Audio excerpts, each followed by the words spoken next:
ابن محمود سے امام بیکی روایت کرتے ہیں کہ یہ حج کے ایام چل رہے ہیں، کہتے ہیں حج ہی کے ایام تھے اور میں حضرت عبداللہ ابن عباس رضی اللہ تعالیٰ عنہ مفسر قرآن، حضور نبی کریم علیہ السلام کے اخی، آپ کے چچا کے بیٹے حضرت عبداللہ ابن عباس رضی اللہ تعالیٰ عنہ، کہتے میں آپ کی خدمت میں بیٹھا تھا تو دو شخص آئے اور ان کے ساتھ ایک مردہ جسم بھی تھا۔ آ کر عرض کرنے لگے حضرت ہم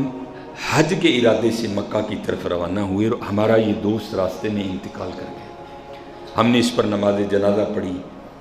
اور نماز جنازہ پڑھنے کے بعد دفنانے کی نیت سے ہم جب قبر کھودے نا اس کے لیے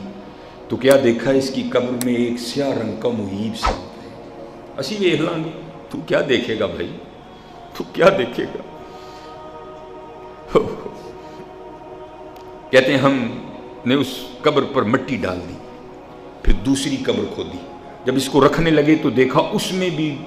سیاہ رنگ کا محیب سانپ موجود ہے، ہم نے اس پر بھی مٹی ڈالی، ایک اور قبر کھودی، اس میں بھی سانپ موجود۔ جب ہمیں سمجھ نہیں آئی تو ہم اس کو مکہ اپنے ساتھ ہی لے آئے ہیں۔ آپ حضور نبی کریم علیہ السلام کے مبارک خاندان سے تعلق رکھتے ہیں،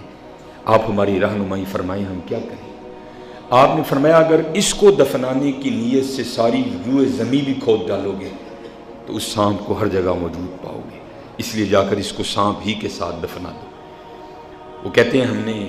جا کر جب قبر کھود دی تو واقعتاً مکہ مکرمہ میں بھی قبر میں وہ سانپ موجود تھا۔ کہتے ہیں ہم نے اس کو جیسے ہی رکھا وہ سانپ آ کر اس کے جسم سے لپٹ گیا، ہم نے جلدی جلدی اس کی قبر پہ مٹی ڈال دی۔ اب ابن محمود کہتے ہیں کہ حج کرنے کے بعد میں حقیقت حال جاننے کے لیے گیا پیچھے، جب میں نے جا کر اس کے اہل خانہ کو یہ ہم نے خبر دی نا کہ تیرا جو خاوند ہے وہ انتقال کر گیا، اس نے انا للہ و انا الیہ راجعون پڑھا۔ اب ہم نے اس کو دوسرا معاملہ بھی بتایا اور بتایا اب تو بتا کہ حقیقت حال کیا ہے، تو کہنے لگی میرا جو خاوند جس کے انتقال کی خبر تم مجھے دے رہے ہو اور اس حادثے کے بارے میں بھی بتا رہے ہو، یہ آٹے کا تاجر تھا اور میں اس کو منع بھی کیا کرتی تھی لیکن یہ پھر بھی آٹے میں بورا ملایا کرتا تھا۔ آپ نے فرمایا اس کا وہ برا عمل سانپ کی شکل میں اس کی قبر میں اس کا منتظر بیٹھا۔ اس لیے حضرت یہ اللہ ہمیں ہر جمعے ایک موقع عطا کرتا ہے، مجھے بھی اور آپ کو بھی، کہ اپنی اصلاح کرو، خود کو بدلو، خود میں تبدیلی لاؤ۔ وقت حضرت گزر رہا ہے، بس اتنی تبدیلی ہو رہی ہے کہ داڑھی میں سفید بال بڑھ رہے ہیں،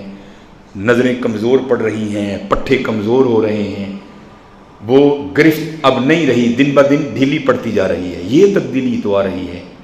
لیکن حضرت ہمارے اعمال میں کوئی تبدیلی نہیں ہے، زبان کی سختی نہیں کم ہوئی، اعمال میں سجدوں کا اضافہ نہیں ہوا،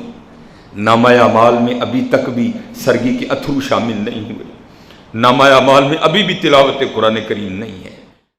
سبسکرائب کیجئے ہمارے چینل اور دبائیے بیل کا آئیکن تاکہ آپ کو ریگولر نوٹیفیکیشن اپڈیٹس مل سکے۔